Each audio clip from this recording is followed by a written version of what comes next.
ಹುಟ್ಟಿದ್ದು ಭಾರತದಲ್ಲಿ, ಅದೇ ಯಲಹಂಕ ಸಮೀಪದಲ್ಲಿರುವಂಥ ಬ್ಯಾಲ್ಕೆರೆಯಲ್ಲಿ ಮೇಡಮ್. ಇವತ್ತು ಕೆನಡಾದಲ್ಲಿ ಸೆಟ್ಲ್ ಆಗಿದ್ದೀರಿ, ಯುಗಾದಿ ಹಬ್ಬ ಆಚರಣೆ ಮಾಡಿದ್ರಿ. ಇಲ್ಲಿ ಕೆನಡಾಕ್ಕೂ ಇದಕ್ಕೂ ಏನು ವ್ಯತ್ಯಾಸ? ಕೆನಡಾದಲ್ಲಿ ಬರೀ ಮೆಕ್ಯಾನಿಕಲ್ ಲೈಫು.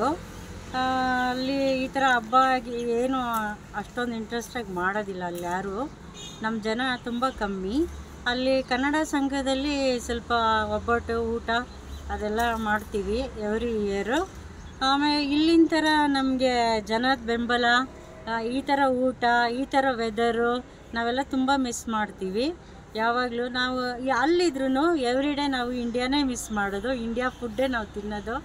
ಅಲ್ಲಿದ್ರೂ ನಾವು ಅಲ್ಲಿನವರು ಅಂತ ನಮಗೆ ಅನಿಸೋದೇ ಇಲ್ಲ. ಎಲ್ಲೇ ಇದ್ದರೂ ನಮ್ಮೂರೇ ನಮಗೆ ಚಂದ ಅಂತೀರಾ? ಹೌದು. ಮತ್ತು ಅಲ್ಲಿ ನೀವು ಈಗ ನಿಮ್ಮ ಯಜಮಾನರು ಯಾವ ಇದರಲ್ಲಿ ಉದ್ಯೋಗದಲ್ಲಿ ಕೆಲಸ ಮಾಡ್ತಾರೆ? ನಮ್ಮ ಯಜಮಾನರು ಮೆಕ್ಯಾನಿಕಲ್ ಇಂಜಿನಿಯರು.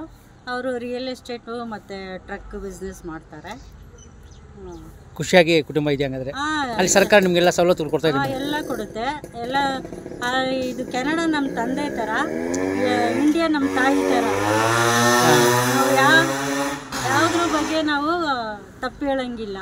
ಅವ್ರು ನಮಗೆ ನಮ್ಮ ಮಕ್ಕಳಿಗೆಲ್ಲ ಎಜುಕೇಷನು, ನಮ್ಮ ಜಾಗ, ಊಟ, ದುಡ್ಡು ಎಲ್ಲ ಕೊಟ್ಟಿರೋ ಕಂಟ್ರಿ ಅದು. ಇಲ್ಲಿ ನಾವು ಹುಟ್ಟಿದಾಗಿಂದ ನಾವು ಇಲ್ಲೂ ತುಂಬ ಚೆನ್ನಾಗಿದ್ದೀವಿ. ನಿಮ್ಮ ಹೆಸರು? ಶಶಿಕಲಾ ಅಂತ.